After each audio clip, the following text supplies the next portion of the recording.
natin Lunes. So ayan guys, magte-test ride tayo ngayon ng Honda Hornet 500, no? So ito yung demo unit nila.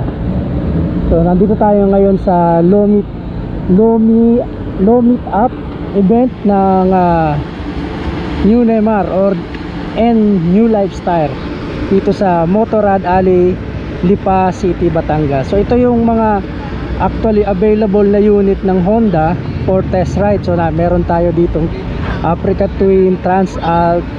Ito yung Transalt na kulay itim, tapos CBR 650. Pero dito muna tayo sa Hornet. Alright.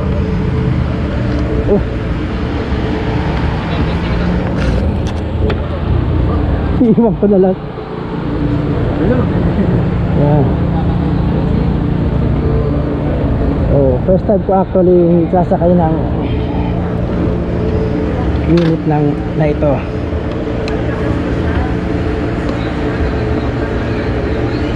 Alright. So ayan ang panel nya. Naka neutral tayo.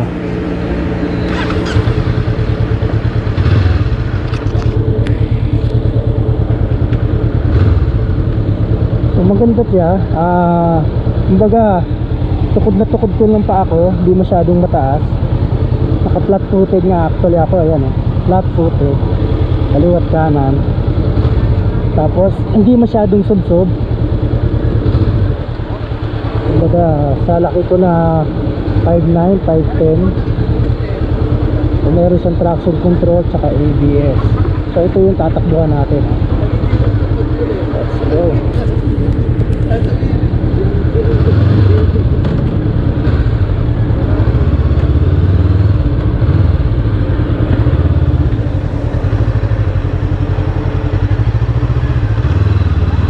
Muna tayo ng diretso.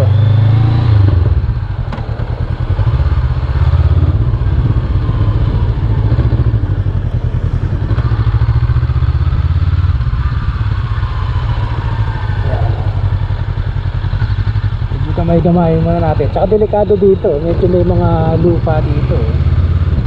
May mga natumbang cone.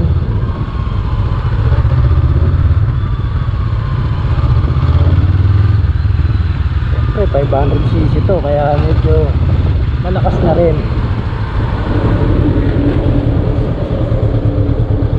Subukan natin sa cone.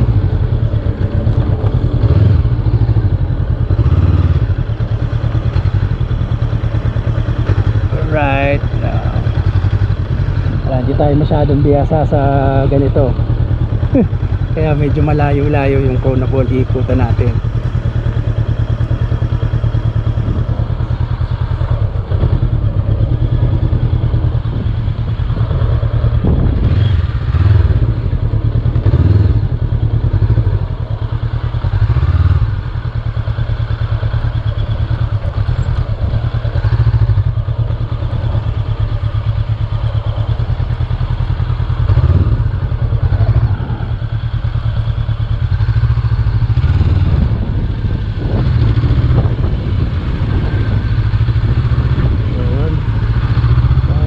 Talaga ako sanay sa mga mabibigat pa na motor.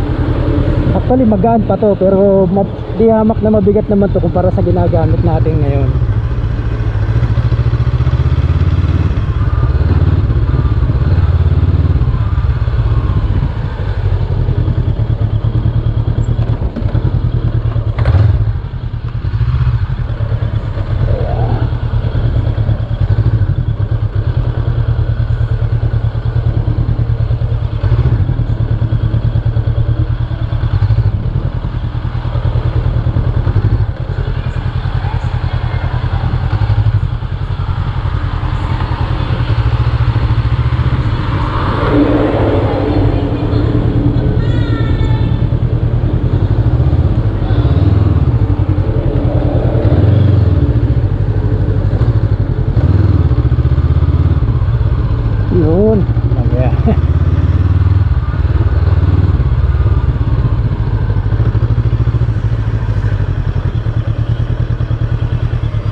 Alright.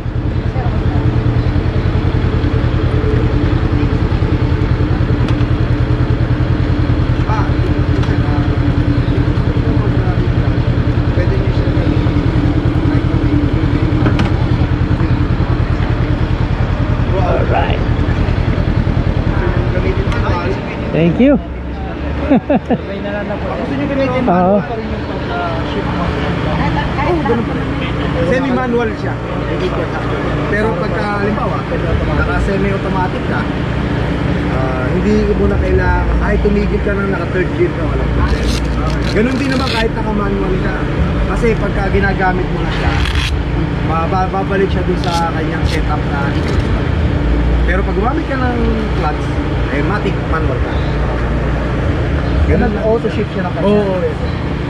Kumbaga, gumamit ka ng i-clutch para siya XRM. Tumisan ka ng clutch, nagcambio ka, pasok yun. Pero pag